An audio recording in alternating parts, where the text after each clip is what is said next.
നമസ്കാരം.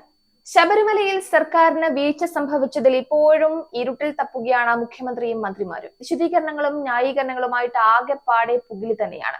ഭക്തർക്ക് വേണ്ട സുരക്ഷ ഒരുക്കാൻ മതിയായ എല്ലാ കാര്യങ്ങളും ചെയ്തു എന്നാണ് സർക്കാരിന്റെ പറച്ചിൽ. കണക്കുകൾ നിരത്തി മുഖ്യമന്ത്രിയും രംഗത്ത് വന്നിരുന്നു. എന്നാൽ ആ കണക്കും പറ്റിപ്പാണെന്നാണ് പ്രതിപക്ഷത്തിന്റെ പ്രധാനപ്പെട്ട വാദം. അതായത് 16,118 പോലീസുകാർ ശബരിമലയിൽ ഉണ്ടെന്നാണ് മുഖ്യമന്ത്രി പറഞ്ഞത്. എന്നാൽ ഒരു സീസണിലെ കണക്കാണ് മുഖ്യമന്ത്രി പറഞ്ഞത് എന്നതാണ് പ്രധാനപ്പെട്ട വാദം. എന്തായാലും ശബരിമലയിൽ സുരക്ഷയ്ക്ക് നിയോഗിച്ചിരിക്കുന്ന പോലീസുകാരുടെ എണ്ണവും മുഖ്യമന്ത്രി പറഞ്ഞ കണക്കും തമ്മിൽ വൈരുദ്ധ്യമുണ്ട് എന്നുള്ളതാണ് പ്രധാനപ്പെട്ട ആരോപണം.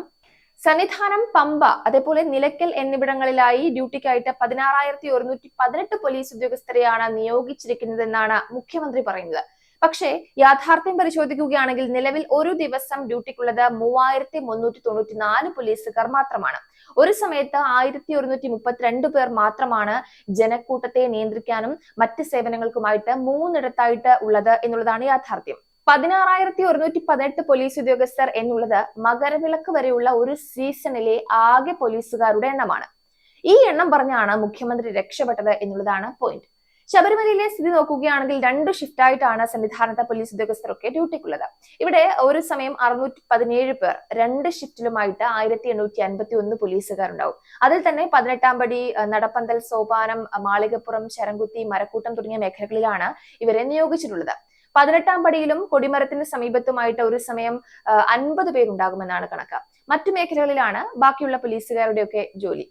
സന്നിധാനത്തെ ഉദ്യോഗസ്ഥരുടെ എണ്ണം പരിശോധിക്കുകയാണെങ്കിൽ സന്നിധാനം മുതൽ ശബരിപീഠം വരെ ഒരു SP, അതുപോലെ 11 DYSP, 33 CIമാർ, 103 SI, ഇങ്ങനെയാണ് അതിന്റെ ഒരു കണക്ക് പോകുന്നത്. തിക്കിലും തിരക്കിലും പെട്ട് ഭക്തർ നട്ടം തിരിഞ്ഞത് മറന്നിട്ടാണോ എന്തോ ശബരിമലയിൽ സുരക്ഷിതവും സുഗമവുമായ തീർത്ഥാടനമാണ് നടക്കുന്നതെന്നാണ് മന്ത്രി K രാധാകൃഷ്ണൻ പറഞ്ഞത്. എങ്ങും സംതൃപ്തരായ തീർത്ഥാടകരാണത്രേ കാണാൻ കഴിയുക. അതുപോലെ തന്നെ മറ്റൊരു കാര്യം കൂടി മന്ത്രി കൂട്ടിച്ചേർത്തിട്ടുണ്ട്. അതായത് ശബരിമല തീർത്ഥാടകർക്കായി നിലയ്ക്കൽ, പമ്പ റൂട്ടിൽ ചെയിൻ സർവീസ് നടത്തുന്നത് നവകേരള ബസ്സിനേക്കാൾ മികച്ച ബസ്സുകളാണെന്നുമാണ് മന്ത്രി പറഞ്ഞത്. ഇതൊക്കെ എന്തു പറച്ചിലാണ് എന്ന് ചിന്തിക്കാൻ പോലും സാധിക്കുന്നില്ല എന്നുള്ളതാണ് വാസ്തവം. വല്ലാത്ത പറച്ചിൽ തന്നെയാണ്, അല്ലാതെ എന്തു പറയാം. നേരിന്റെ വാർത്തകൾ നിങ്ങളുടെ വിരൽത്തുമ്പിൽ എത്താനായി സാക് ന്യൂസ് ചാനൽ സബ്സ്ക്രൈബ് ചെയ്തും ഷെയർ ചെയ്തും ഒരു ശരിയായ മാധ്യമ നിലപാടിന് പോകാൻ ഞങ്ങൾ നിങ്ങളെ ക്ഷണിക്കുന്നു.